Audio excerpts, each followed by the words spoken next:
kan memang fokus untuk cycle based investing. Mungkin kalau kita lihat market hari akhir-akhir ini kan di 2025 itu kita lebih dari 20 kali all time high dengan kenaikan year to date-nya sekitar 22%. Kemudian menariknya dalam 2 hari ini kita mengalami trading halt 2 kali karena penurunan lebih dari 8%. Nah, kalau boleh di-review lagi nih Ko Hendriko, mungkin kita masuknya ke review dulu. Sebenarnya di tahun 2025 ini kenapa IHSG kita bisa sebagus itu? Kemudian di akhir-akhir ini terjadi 2 kali trading halt yang bersamaan dengan pengumuman MSCI. Mungkin kalau dari 2025 ya memang kalau kita ngelihat secara siklus ya, itu memang dari global juga semuanya semua indeks saham gitu ya, indeks pasar saham itu mencatatkan all time high gitu. Ini semuanya didorong sebenarnya karena satu hal sih, karena likuiditas yang terus dipompa ke market gitu ya, ke pasar finansial gitu. Jadi ya nggak heran kalau seandainya pasar finansial itu tadi Kak Benedikta nyebut berapa kali 22 kali ya IHSG ya, Yes. all time high ya. Ya jadi ya nggak heran ya gitu. Jadi beberapa kali waktu kalau nggak salah kita tuh ada sempat koreksi yang lumayan signifikan terakhir itu di Agustus ya, setelah hari kemerdekaan itu kan ya ada riots ya, demo besar-besaran ya waktu itu.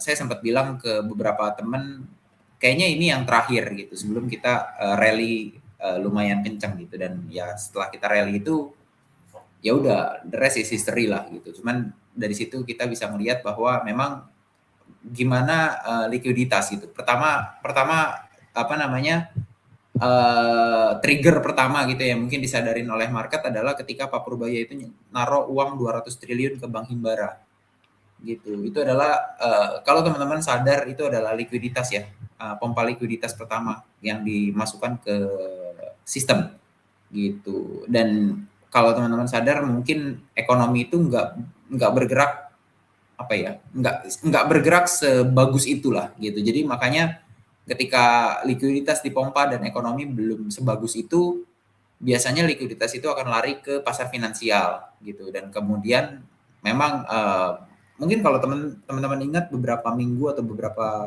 kayaknya masih beberapa minggu yang lalu ya, itu Pak Purbaya sendiri juga mengakui bahwa serapan dari deposito yang ditaruh 200 triliun itu ternyata nggak sebagus yang dia perkirakan gitu. Dan memang iya menurut saya wajar karena memang ekonominya belum sepenuhnya pulih lah gitu. Masih harus diusahakan oleh pemerintah. Makanya nggak heran juga kenapa IHSG-nya kemarin itu cetak all time high terus gitu. Dan kemudian kalau ditanya kenapa 2 hari ini trading halt gitu ya, ya sebenarnya jawabannya karena MSCI itu sendiri yang tadi Kak Benedikta tadi udah sebutkan.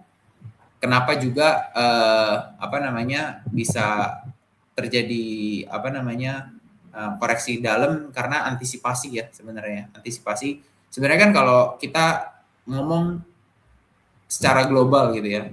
Kalau kita ngelihat indeks-indeks lain semuanya aman-aman aja tuh gitu. S&P baru nyetak all time high lagi kok semalam gitu. Terus jadi saya tuh ada notifikasi lah gitu ya. Kalau ngelihat Kospi, terus ngelihat indeks-indeks regional gitu ya, semuanya tuh naik-naik aja gitu. Ngelihat komoditas naik-naik aja gitu. Emas all time high terus, perak all time high terus, copper all time high terus gitu. Nothing wrong with apa namanya global financial market gitu. Cuman kita aja nih yang anomali sendiri gitu kan. Memang ini adalah country risk yang terjadi karena MSCI, dan MSCI-nya sendiri pun sebenarnya belum melakukan apa-apa. Dia bilang baru nge-freeze. Dia baru nge-freeze dan dia bilang kalau ini akan terjadinya pun Mei gitu. Cuman kan ini bentuk antisipasi dari investor gitu ya, bahwa kalau memang ini terjadi semua akan nyelamatin apa namanya kantongnya masing-masing. Jadi mereka melakukan apa namanya adjustment gitulah ya, sell off dulu. Dan pastinya dengan posisi apa ya banyaknya investor baru yang masuk ke market gitu ya, apalagi kalau mungkin teman-teman juga banyak ngikutin, banyak teman-teman kita investor baru yang masuk dan langsung pakai margin gitu kan. Margin artinya pinjaman, ya nggak heran terjadi spiraling down ketika marketnya terjadi sell off, men-trigger margin call, makin turun, men-trigger margin call yang lain, panic selling dan makin turun lagi gitu. Akhirnya terjadi trading halt sampai 2 hari gitu sih. Oke. Oke, tadi untuk MSCI mungkin kita akan bahas lebih lanjut lagi di pertengahan nanti, dan teman-teman kalau mau tanya lagi soal mungkin karena memang hype-nya sedang MSCI, nanti boleh diperkenankan langsung tulis aja di kolom komentar. Kemudian ke Hendriko yang mau aku tanyakan mungkin juga untuk investor yang baru soal likuiditas tadi, untuk penempatan dana 200 triliun mungkin akan sangat mudah diidentifikasi oleh awam kalau itu likuiditas. Pertanyaannya adalah untuk kita tahu bahwa likuiditas ini memang sedang dipompa di market ini, apa aja sih indikator yang perlu diperhatikan? Apakah itu termasuk suku bunga dan mungkin ada hal lainnya mungkin Ko Hendriko? Iya, biasanya sebenarnya sih karena kita bandingin gimana kebijakan-kebijakan dari pemerintah dan bank sentral aja sih. Kayak misalnya penurunan suku bunga juga biasanya kan itu sebagai bentuk memompa likuiditas gitu kan. Karena dengan nurunin suku bunga itu kan orang jadi jadi lebih mudah untuk menarik likuiditas gitu kan. Lebih gampang gitu ya. Jadi kayak murah nih kalau minjem, bunganya rendah nih gitu. Jadi boleh deh minjem, artinya kan ada likuiditas yang ditarik gitu kan. Terus kalau seandainya giro wajib minimum GWM diturunkan, itu kan juga berarti likuiditas juga. Fiskal budget misalnya defisit fiskal itu ditingkatkan, itu kan juga sebenarnya